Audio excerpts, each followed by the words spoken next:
Every morning at dawn, the most powerful man in Rome must leave his front door wide open.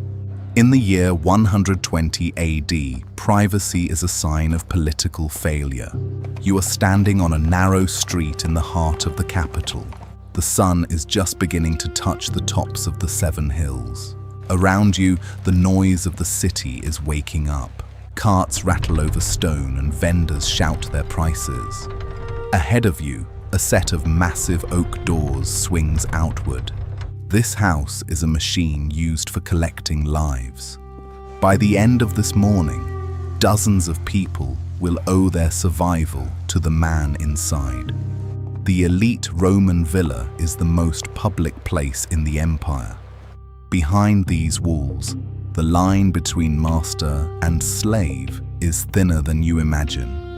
What was supposed to protect the elite actually made them more vulnerable. You are standing inside a trap built of marble and ego. Standing here, you understand that every mosaic has a specific purpose. Every shadow hides a servant with a long memory. The villa is not a retreat from the world. It is a weapon used to dominate it. Your first instinct would be to look at the floor. You step over a mosaic of a black dog on a leash. The tiles are cold under your sandals. The word cave is written in jagged black stones. This is not just a decoration for the guests. It is a warning to the desperate men waiting outside. You look up and find yourself in a forest of painted stone. The entrance hall is narrow and dark. It funnels you toward a bright explosion of morning light. This is the atrium. The roof has a square hole in the center. Rainwater falls through this gap into a marble pool. The water reflects the light onto the red ceiling. These walls are covered in paint that costs a fortune. You notice the silence here is entirely artificial. The thick stone walls block the screams of the city. A slave moves silently across the mosaic floor. He is scrubbing a wine stain from a recent party. His movements are precise and completely invisible to his master. You are standing in the public heart of a private world. Before you take another step, look at the walls. They are lined with wax masks of dead men. These are the ancestors of the house. Their sightless eyes watch every guest who enters. They represent the weight of history and the demand for respect. You are not just visiting a man today. You are visiting a long and bloody dynasty. The smell of incense and stale wine hangs in the air. A small altar stands in a dark corner. The household gods receive their first offering of the day. What you're standing in right now is a transition zone. The master of the house sits in a room called the tablinum. He is framed by the light of the garden behind him. He looks like a god sitting in a temple. This is a calculated visual trick for the poor. Every visitor must walk toward him through the long hallway. You would see him surrounded by the wax masks of his ancestors. The master does not stand up when you approach. In Rome, the more powerful you are, the less you move. A slave stands directly behind the master's shoulder. He whispers names into the master's ear. This is the nomenclator. His entire life is dedicated to one task. He must remember every face and every debt in the city. Without him, the master is socially blind and helpless. You realize the master's power depends entirely on this silent servant. If the slave forgets a name, a political alliance might crumble. The master hands out small baskets of food or coins. This is the price of loyalty in a hungry city. The hidden system of social debt keeps the roof standing. Every man in the atrium owes the master something. Some owe him their legal freedom. Others owe him their daily bread. You would notice that no one speaks in a normal voice. Everything is a whisper or a formal greeting. The sound of splashing water from the pool is the only constant. It masks the sounds of deals being made in the shadows. This residence functions like a high-stakes bank. Your next move takes you deeper into the house. You pass through a corridor that feels like a secret passage. The transition from public to private is sudden and sharp. The air becomes cooler and smells of damp earth and roses. You have entered the peristyle garden. This is an internal park surrounded by a colonnade. The columns are made of marble shipped from the edges of the empire. This space is a display of conquered nature. Every plant here was chosen to show off immense wealth. You notice the lack of windows to the outer world. The villa turns its back on the crowded city streets. All the light and air come from this central garden. This design creates a feeling of total isolation. You could be in the middle of a desert. The roar of 1,000,000 people is only a few yards away. But inside the peristyle, you only hear the wind in leaves. A slave is pruning a boxwood hedge into a ship. His hand tremors because a single error costs him his meal. This garden is a surveillance zone for the master. He sits in the shadows and listens to his guests. The architecture is designed to carry sound across the open space. You might think you are having a private conversation. In reality, the master's ears are everywhere. The beauty of the flowers hides the reach of his influence. Even the birds in the cages are trained to sing. Nothing in this house happens by accident. Every leaf and every sound is part of the performance. The second and third most surprising facts arrive now. You might expect the master to have a grand bedroom. Instead, you find a tiny room called a cubiculum. It is barely large enough for a single wooden bed.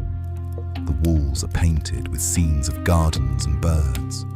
There is no window and no furniture other than the bed. In Rome, a large bedroom is a sign of sloth. The elite sleep in cramped spaces to encourage early rising. They spend their lives in the public areas of the house. The house is actually a giant and open-air wind tunnel. There is no glass in the large wall openings. During the winter, the family huddles around charcoal braziers. The smoke stings your eyes and blackens the beautiful frescoes. In the summer, the heat is managed by wet cloths. The villa is a constant battle with the elements. You see a slave refilling a bronze heater with coals. He wears a thick wool tunic to protect his skin. The luxury of the villa requires constant and manual labor. You are now entering the dining room, or the triclinium. This is where the true hierarchy of Rome is revealed. You would never sit down to eat a formal meal here. Everyone of status lies on their side on wooden couches. The room is designed for 3 couches, arranged in a U-shape. Where you lie in this room determines your worth. The best spot has the clearest view of the garden. The worst spot faces the wall or the service door. This is a map of social standing. You might be served the same wine as the host, or you might be served vinegar while he drinks vintage wine. You notice the mosaic on the floor is different here. It shows scraps of food like half-eaten fish and fruit. This is a common pattern called the unswept floor. It is a joke played by the rich on waste. The art tells you that the host is incredibly wealthy. He can afford to ignore the mess on the ground. But a slave will spend hours cleaning the real scraps. The decision in front of you is where to look. If you look at the ceiling, you see gold leaf. If you look at the floor, you see a lie. A slave enters carrying a platter of roasted dormice. He must walk with a specific rhythm to avoid spills. If he trips, his punishment will be a lashing. You see the tension in his shoulders as he leans. The guests are laughing, but the servants are holding breath. A broken dish is a catastrophe for the poor. Standing here, you understand something about Roman power. It is not just about money or soldiers. It is about the ability to command silence and movement. The kitchen is a dark and smoky hell near the house. It is tucked into a corner near the latrine. You would find the contrast between the two spaces sickening. The kitchen walls are covered in soot and thick grease. There is no ventilation and the heat is unbearable. 10 slaves work in a space for 2 people. The smell of the latrine mixes with the honeyed food. This is the reality behind the marble and the masks. The invisible system that manages this house is the slave hierarchy. A head steward oversees every detail of the daily routine. He is often a freedman who served the master's father. He knows every secret and every hidden debt in the family.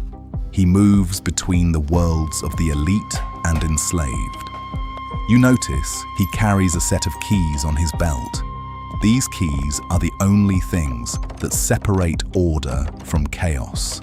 Without this middle layer, the villa would stop breathing. The master provides the capital, but the steward provides life. The danger in this system is not obvious at first, but a villa with many slaves is a powder keg. If the master is too cruel, the house burns. If he is too soft, the social order collapses. You see a young slave girl watching the children play. She is the same age as the eldest daughter. She wears a simple linen shift and no jewelry at all. She will never own the beautiful things she cleans. Her entire existence is a shadow cast by wealth. This is the human anchor of the Roman dream.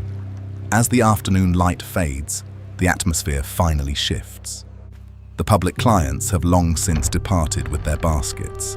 The villa retracts into its private and silent shell. You notice the sound of the city once again. It is a low hum that vibrates the floor. The shadows in the peristyle grow long and very distorted. The painted figures on the walls seem to move now. You feel the weight of the masonry pressing down. This is the time when the master faces reality. The private reality of the elite is one of anxiety. The villa is designed to impress others, not for comfort. Every room is a statement of political rank. Every meal is a calculation of social power. You would notice the master pacing the garden alone. He is thinking about the Senate or the grain prices. He is surrounded by beauty, but he is never resting. The house is a fortress built for his status. If he loses his position, these walls are sold. Before you leave, you pass the slave quarters again. They are located in the skin of the house. These are narrow galleries hidden behind the main walls. They are the architectural equivalent of a crawl space. Hundreds of people live in these dark gaps. They hear every word spoken in the dining room. They know which senator is cheating on his wife. They know which business deal is a total lie. The elite think they are alone, but they are watched. The slaves are the silent witnesses to the empire. What made this villa dangerous was not its location. It required a permanent underclass to function every day. You realize the house is a parasite on Rome. It consumes the labor of hundreds for one ego. The beauty of the frescoes cannot hide the rot. The marble columns cannot support the weight of debt. You are standing in a monument to a failure. The year 120 AD is the peak of empire, but the cracks in the stone are very visible. A woman carries a wooden bucket from the well. She walks the same path she has walked for years. She does not look at the mosaics or statues. To her, the villa is a series of surfaces. She is the one who truly knows this house. She knows which stones are loose and which leak. The master is a guest in his own home. She is the one who belongs to the stone. Her silence is the most powerful thing here. On the surface, it looked stable enough to last. But the villa is a trap for the owner. It demands a life of performance and no privacy. You step back out onto the street stone. The heavy oak doors groan as they are shut. The noise of the city rushes back to you. You are no longer in the forest of stone. You are back in the world of the living. The villa stands silent behind you like a machine. The difference between the face and reality is Rome. What disturbs you most says less about the past. The fact that you recognize this machine is telling. Which failure weighs heaviest depends on your own worldview. These reconstructions continue, one city at a time.